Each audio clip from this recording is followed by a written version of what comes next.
হিজরির রবিউল আউয়াল মাস। মদিনার আকাশে তখন কালো মেঘের ঘনঘটা। প্রকৃতি যেন আগে থেকেই বুঝে গিয়েছিল আজ মানব ইতিহাসের সবচেয়ে শোকের দিন আসতে চলেছে।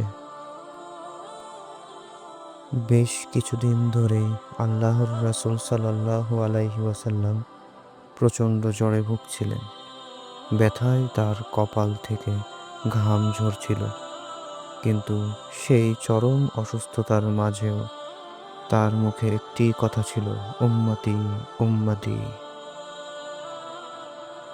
ওফাতের মাত্র কয়েকদিন আগে হযরত আলী রাদিয়াল্লাহু তাআলা আনহু এবং আব্বাস রাদিয়াল্লাহু তাআলা আনহু এর কাঁধে ভর দিয়ে তিনি শেষবারের মতো মসজিদে নববীতে আসেন। তার চেহারা ছিল ফ্যাকাশে কিন্তু নূরে উজ্জ্বল। তিনি বললেন, যদি আমি কারো পিঠে আঘাত করে থাকি তবে আমার পিঠ হাজির। যদি কারো সম্পদ নিয়ে থাকি তবে এই যে আমার সম্পদ, তোমরা আজই প্রতিশোধ নিয়ে নাও। বিদায়ের দিনটি ছিল সোমবার।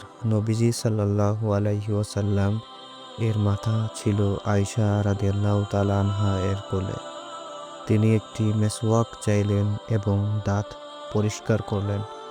এরপর আকাশের দিকে আঙুল তুলে 3 বার বললেন, আল রাফি আল আলা, আল রাফি আল আলা, আল রাফি আল আলা।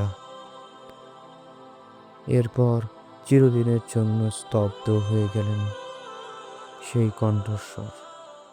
তার হাতটি এলিয়ে পড়ল।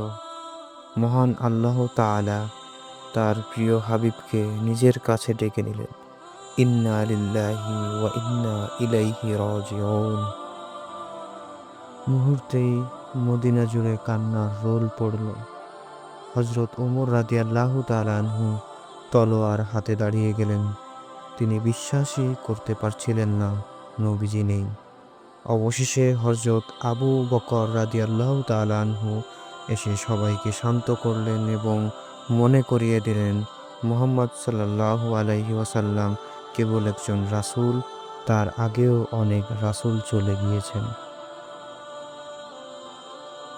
আজ নবীজি আমাদের মাঝে নেই, কিন্তু রয়ে গেছে তার রেখে যাওয়া সুন্নাহ এবং মহাগ্রন্থ আল কুরআন। আল্লাহ আমাদের তার পথে চলার তৌফিক দান করুন।